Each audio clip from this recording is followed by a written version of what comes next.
Hello class 11 students, आज हम discuss करने वाले हैं क्लास 11th इंग्लिश की बुक से poem the laburnum top. So let's start with the poem. So first of all the name of the poem is laburnum top. तो laburnum का क्या मतलब होता है? लेबरनम का मतलब होता है tree which you can see in the picture. ये जो पिक्चर आपको स्क्रीन पर विजिबल है ये है लेबरनम ट्री। इस ट्री के येलो लीव्स होते हैं, ठीक है। तो इस पोम में हम इस ट्री के बारे में डिस्कस करेंगे। So let's move to the stanza 1। The laburnum top is silent, quite still. In the afternoon yellow September sunlight, a few leaves yellowing, all its seeds fallen. इसका क्या मतलब है? The above lines of the first stanza say that the poet has seen a laburnum top. ये poet ने एक laburnum top देखा, यानी कि ये जो ट्री आपको विजिबल हुआ था इसका टॉप देखा, जिसकी लीव्स येलोइश कलर की थी और पेल थी। पेल का क्या मतलब होता है? जब पत्तियां सूख जाती हैं, जब हमारा पतझड़ का मौसम आ जाता है, तो उस वाले मौसम की बात की गई है जब लेबरनम टॉप की जो लीव्स थी वो पेल हो गई थी। तो जो हमारे पोएट थे या पोएटिस थे उन्होंने लेबरनम टॉप का ये जो ट्री था ये देखा और इसकी जो लीव्स थी वो पेल हो चुकी थी। The top of the tree was still and silent like it remains in the month of September. तो जो लेबरनम ट्री था वो बहुत स्टिल और साइलेंट था।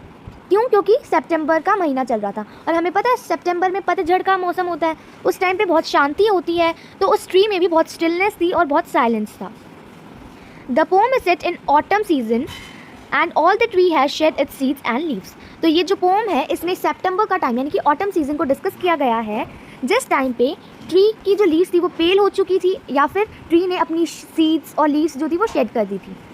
The poet has used the word yellow for the leaves and the sunshine. जो poet है उन्होंने ये जो वर्ड येलो है वो लीव्स के लिए और सनशाइन के लिए यूज़ किया है, यानी कि वो जो लीव्स थी वो येलोइश कलर की थी। Yellow here in the pome also signifies silence, death and beauty. यानी कि ऑटम सीजन जो है वो बहुत साइलेंट सीजन होता है, यानी कि पतझड़ का मौसम आता है, उसमें लीव्स जो है वो ट्रीज शेड कर देते हैं। तो ये ऑटम सीजन डेथ, साइलेंस इन चीज़ों को सिग्निफाई करता है। तो सिमिलरली यहाँ पर जो पोम है उसमें yellow word silence, death in चीज़ों को सिग्निफाई कर रहा है। He describes the poem and the scene by using the colors of the nature. Poet poem को डिस्क्राइब करते हैं उन कलर्स, नेचर के कलर्स की हेल्प से, जैसे कि येलो की हेल्प से। येलो क्या सिग्निफाई कर रहा है? साइलेंस वर्ड को। तो एक बार दोबारा से देखते हैं।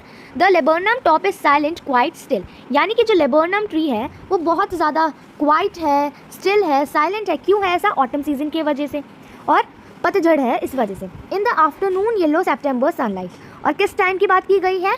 आफ्टरनून की बात की गई है, जब येलो सितंबर सनलाइट, यानी कि जब येलो यानी कि सनलाइट के लिए येलो वर्ड यूज़ किया गया है यहाँ पर, जब बहुत सनशाइन थी, सितंबर का महीना था, आफ्टरनून का टाइम था और पोएट जो है वो लेबरनम टॉप को देख रहे थे जो कि बहुत ज़्यादा साइलेंट था, क्वाइट था, स्टिल था। A few leaves yellowing, all it's seeds fallen. और उस ट्री की जो लीव्स थी वो येलो हो चुकी थी और उसके सीड्स भी गिर चुके थे।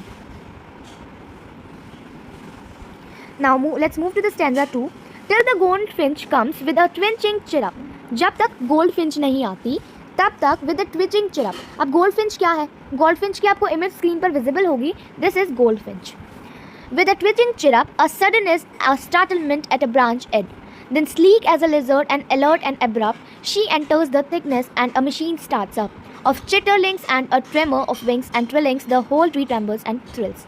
इसका क्या मतलब हुआ? यानी कि पहले तो जो ट्री था वो बहुत ज़्यादा साइलेंट था, वहाँ पे बिल्कुल स्टिलनेस थी, लेकिन एकदम से एंट्री हो जाती है यहाँ पर गोल्डफिंच की। ये जो बर्ड आपको मैंने स्क्रीन पर दिखाई थी ये थी goldfinch.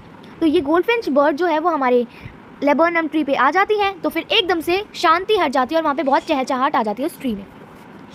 The goldfinch bird comes and sets the tree alive bye chirping and it's motion. यानी कि गोल्डफिंच की आते ही जो हमारा लेबरनम ट्री था उससे साइलेंस चला जाता है और एकदम से बहुत ज़्यादा चहल पहल शुरू हो जाती है, मोशन स्टार्ट हो जाता है। Chirping, chirping is the noise made by bird. जो चीची की आवाज़ निकालती है तो वो बर्ड चिर्पिंग स्टार्ट कर देती है, एकदम से मोशन स्टार्ट हो जाता है, एकदम जैसे मशीन स्टार्ट नहीं हो जाती। तो उस ट्री के अंदर ऐसे ही गोल्डफिंच की एंट्री से एकदम से मशीन स्टार्ट हो जाती है।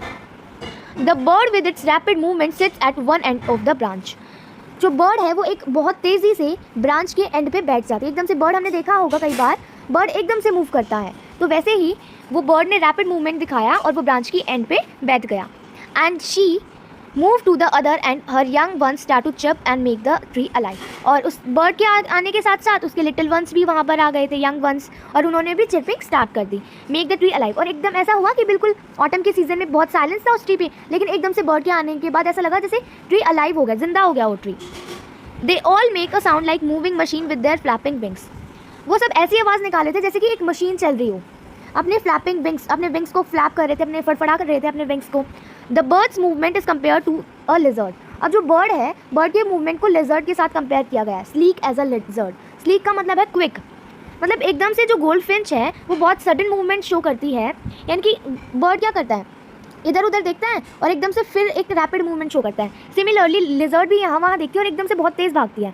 तो इसी वजह से गोल्ड फिंच को लिजर्ड के साथ कंपेयर किया गया है, बर्ड के मूवमेंट को लिजर्ड के साथ कंपेयर किया गया है। ठीक है, यहाँ से एक इंपॉर्टेंट क्वेश्चन भी बनता है।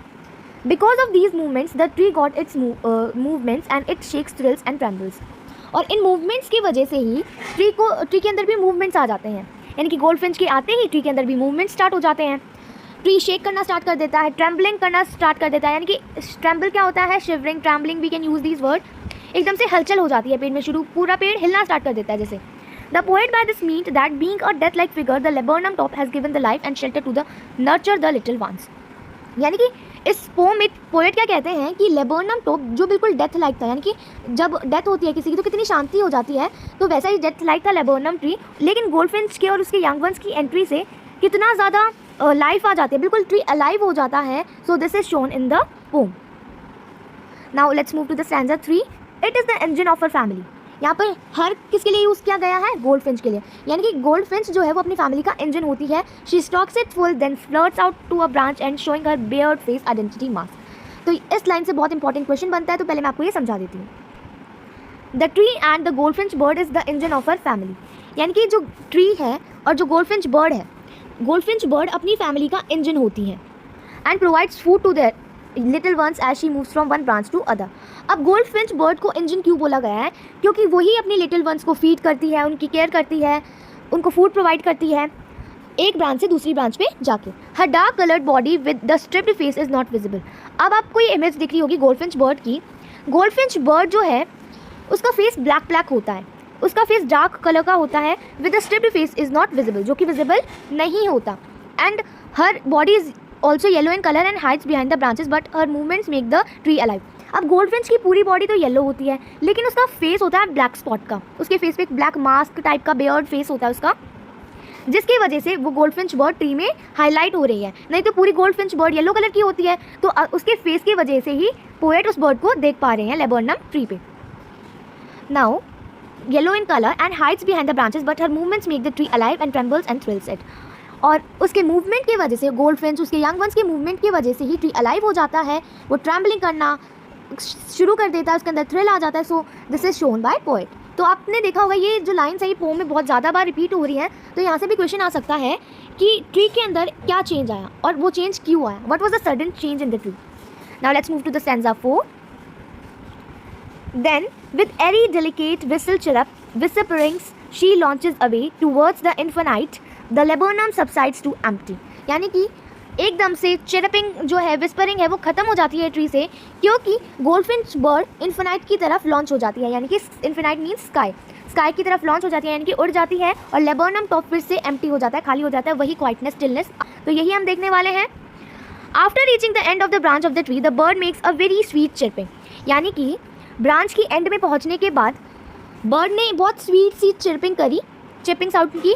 It feels like she is whispering and flies away very far from the tree. ऐसा लग रहा था कि वो विस्परिंग कर रही है और अब वो ट्री से उड़ती है, बहुत दूर उड़ जाती है ट्री को again death like silent still छोड़ के। यानी कि जब गोल्डफिंच बर्ड अपनी फैमिली के साथ वापस चली जाती है तो उस लेबर्नम ट्री में फिर से एम्प्टीनेस, स्टिलनेस, क्वाइटनेस जो है वो आ जाती है, फिर से लेबर्नम टॉप की अपीयरेंस डेथ लाइक हो जाती है, यानी कि बिल्कुल शांत हो जाती है। ऑटम सीजन जो है वो हाईलाइट होने लगता है। सो आई होप आपको समझ आया होगा। So this is all about the pome.